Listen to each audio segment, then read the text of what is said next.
তুমি জানো কি, মা কালী জন্মেছিলেন দেবী দুর্গার ক্রোধ থেকে, আর তার জন্মের মুহূর্তেই আকাশ বাতাস থেমে গেছিল।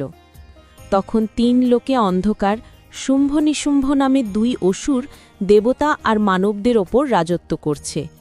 দেবতারা স্বর্গ হারিয়েছে, পৃথিবী ভয়ে স্তব্ধ।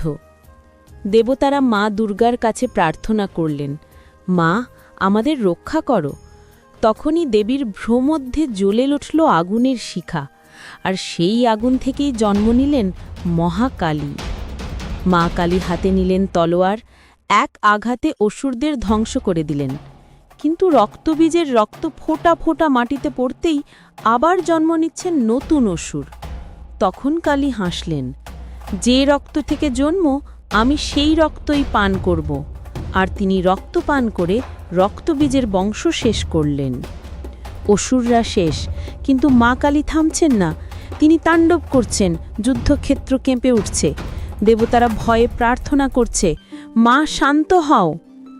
তখন শিব নিজেই এগিয়ে এলেন আর কালীর পথে নিথর হয়ে শুয়ে পড়লেন। মা কালী শিবের বুকে পা রাখতেই চমকে উঠলেন, হায়, এ তো আমার শিব!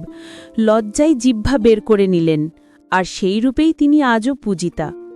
কিন্তু তুমি কি জানো, শিবের বুকে পা রাখার পর মা কালীজি চোখে জল ফেলেছিলেন, সেই অশ্রু থেকে জন্ম নেন আরেক দেবী। কে তিনি, জানাবো পরের গল্পে। মা কালীর এই জন্মকাহিনী যদি ভালো লেগে থাকে, লিখো জয় মা কালী। আর পরের পর্বে জানবে কালীর অশ্রু থেকে জন্ম নেয় যে দেবী, তার নামেই লুকিয়ে আছে মহাশক্তির রহস্য।